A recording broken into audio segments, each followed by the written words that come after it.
Around the stadium, it felt like this club could achieve anything because you could have taken it to achieve anything. We still might, mate. Yeah, that's the question, isn't it? I love the fact, and thanks, Tom, apologies for sort of interrupting you, but I love the frenzy around finishing fifth this year. They're all brilliant, aren't they? We finished fifth last year. Why is it such a disaster that we finished fifth? And that's what you need to ask everyone and yourselves, is that in fact, around this time last year, I was asked to lose a game. And I was wrong for wanting to win it. But we finished fifth last year, but it's not a good story. The better story is that my tenure has been a disaster, and it continues to be. And, I think, again, I'm sorry for interrupting, but I just think that the kind of hysteria that's surrounding what's happening at the moment is all kind of premeditated for a certain outcome, and hopefully we can defy that. That was leading on to one of my other questions. It's kind of leaning off the back of the final moment of your press conference out in Frankfurt.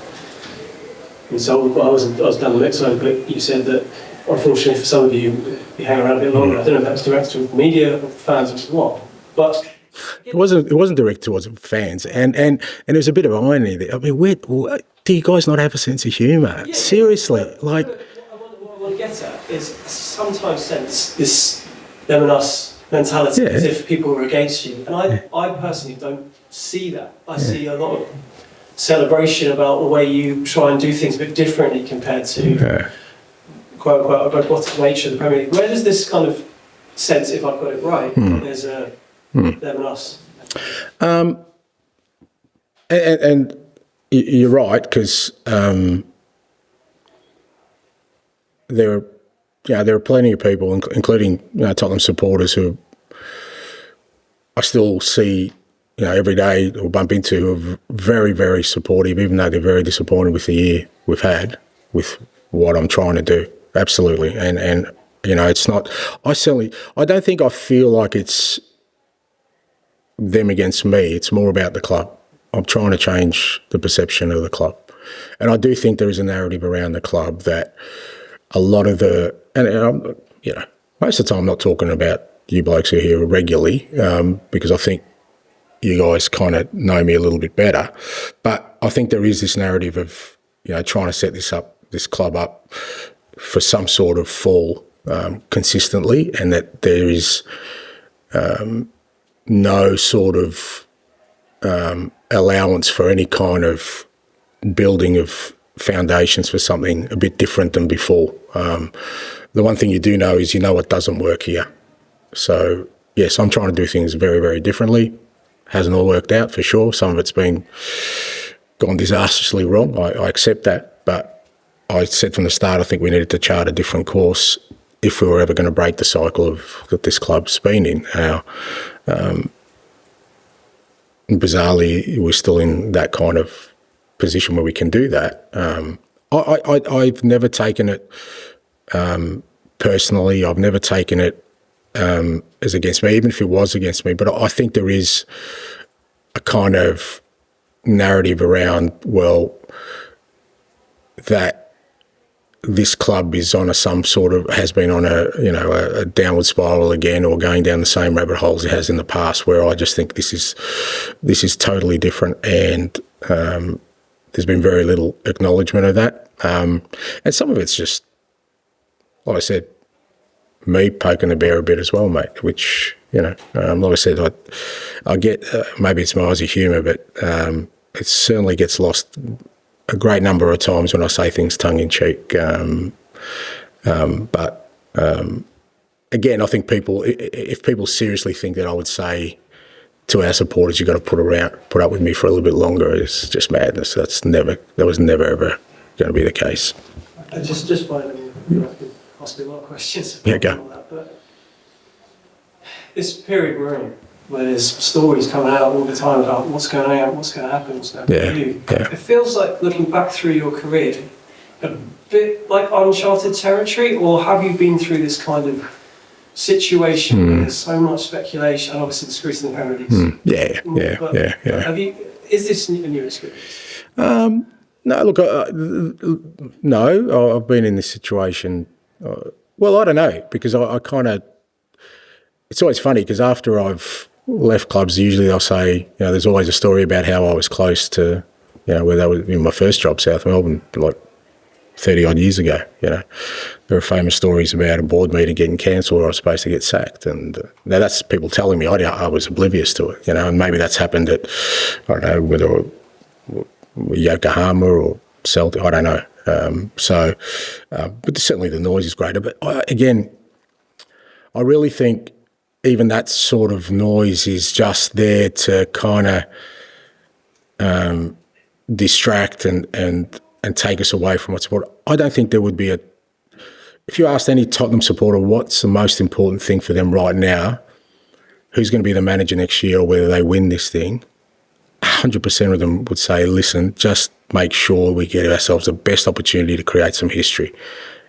The rest of it doesn't matter. It'll all take care of itself. But the worst thing you can do is kind of focus on what may or may not happen and miss this unbelievable opportunity that's before us. We're in the final four of a European competition, which also, by the way, has Champions League qualification, which, again, there's a real frenzy around the place. But for us, apparently, it's not that important, even though it was important last year and we finished fifth last year and we didn't get it. So that's where I get a little bit confused with everything that's going on. But I can assure you, Tom, from my perspective, there is nothing more in my thoughts than us being absolutely ready for Thursday. We've got a massive challenge, and for us to be ready Thursday, we've got to make sure we go into Sunday against Liverpool,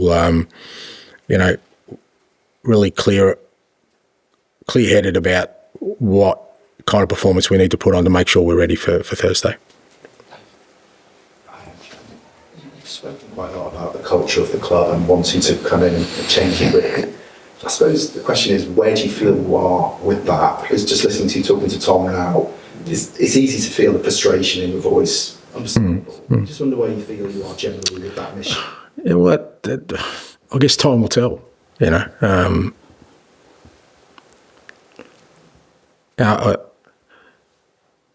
I talk to the players a lot about the Stonecutter's Creed. Stonecutter's Creed. You know what that is? Yeah. Stonecutter, on the 101st blow, the rock cracks. But no one sees the other 100 blows. And they think it's the last one that does it. And it's not. So time will tell whether what I've tried to do over the last 2 years gets us to crack that stone. If not, maybe I haven't. But you won't know that. And you won't know whether, how much I've sort of had an impact until we get to that place, because that's where we're at. We need to try and take the opportunity that's before us right now, and that won't happen because we're good for the next 2-3 weeks. That'll only happen if what's got us to this place gets us what we want. I'm assuming you mean that final crack is the shot at a trophy. Yeah. Dan. Do you tell the players to pound the rock? Is that the creed? You've missed that analogy. I've just googled it. Is this an Australian thing? No, I don't think it's an Australian thing. I think. Okay, well. You have to keep pounding the rock. Yeah, and what it says is that you keep doing the right thing. That sometimes it's unseen, the impact it has, because you won't break it with 101st blow unless you've done a lot of things that to the naked eye seems like you're doing nothing, or maybe you're doing the wrong thing. But Stonecutter knows that he needs to keep doing it because it'll come. I'm glad I've educated you guys. If nothing else, you can have that. Yeah. What do you feel has gone disastrously wrong, Ange? Just, I think I said before, it just feels like a season where we've just been chasing everything, and every time we look like we're kind of, there's always, whether it's, we just haven't been able to gain any traction or momentum or get ahead of the curve in terms of, trying to establish a real footing in the league. Every time we make a couple of steps forward, it seems like,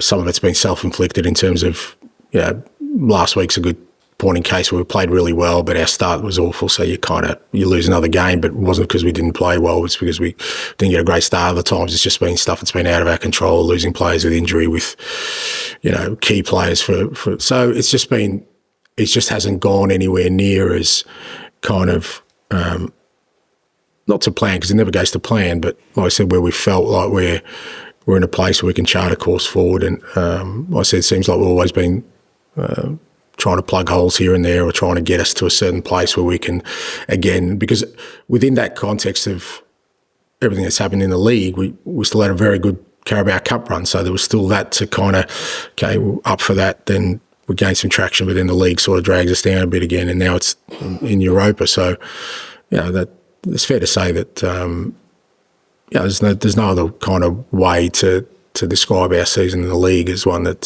has fallen well short of expectations. But as I said, there's still an opportunity there for us to do something special. And there was this expression that Pochettino used in his last year in charge. He said the club needs a painful rebuild. And fans kind of latched onto that. I think the feeling was that the club kind of tried to avoid that by bringing in Mourinho and then obviously Antonio and kind of trying to ride the wave without rebuilding the foundations. Do you feel like is what you're saying? Are you in that rebuild? So is that what you feel like you're? I think that's pretty obvious. I mean, you just have to look at our recruitment strategy over the last 2 years. It's about regenerating this squad. I mean, I think the game against Frankfurt away, I think we had Romero, Porro, maybe Bentancur were the only starters who were there when I came. So that's a fair whack of a rebuild. So yeah, and there's always pain in rebuilds, because invariably you dip in the bottom end of the pool in terms of age demographic, and you want that team to grow. So I think,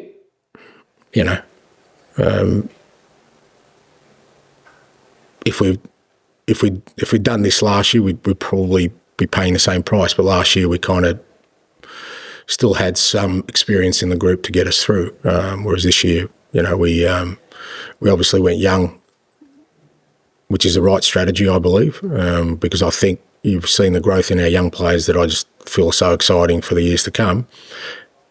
But then we got hit with a ridiculous, unprecedented injury crisis that sort of brought it all together to create the scenario where it's been a real difficult year. Alan, we'll finish with you, please. Liverpool had merchandise being delivered this morning, Chapman's logos, etc. Like, how much of motivation is that for you to be able to sort of spoil the party? Yeah, look, I don't think that means that they're going to be complacent in any way. I think that's the world we live in, where they've got themselves an opportunity to become champions on Sunday, and they should be ready for that for sure. But notwithstanding, there's still a game to be played, and we're part of that game. And as I said when we played City last year, I want to win every game I play, irrespective of kind of who benefits or who doesn't benefit from it. It's an opportunity for us to win. We're going to have to play well because they're a good side, but the fact that they have a sort of great prize at the end of it, should they be successful, means we're going to face a very motivated opponent and a very motivated crowd. So it's going to be a hell of a challenge for us, but exciting one if we can overcome it. Say, 1-0, 2-1 win. I mean, is there an extra element beyond just 3 points of motivation for that you've sort of stole that part of possible? Well, I just think if we do that, then we would have played awfully well, and that would be, fantastic sort of impetus to go into a game, our most important game of the season on Thursday. So I think any time you go to Liverpool, if you can come out of there with a result and a performance, I think irrespective of again what ramifications that has, you feel good about yourself. Thank you. Thank you.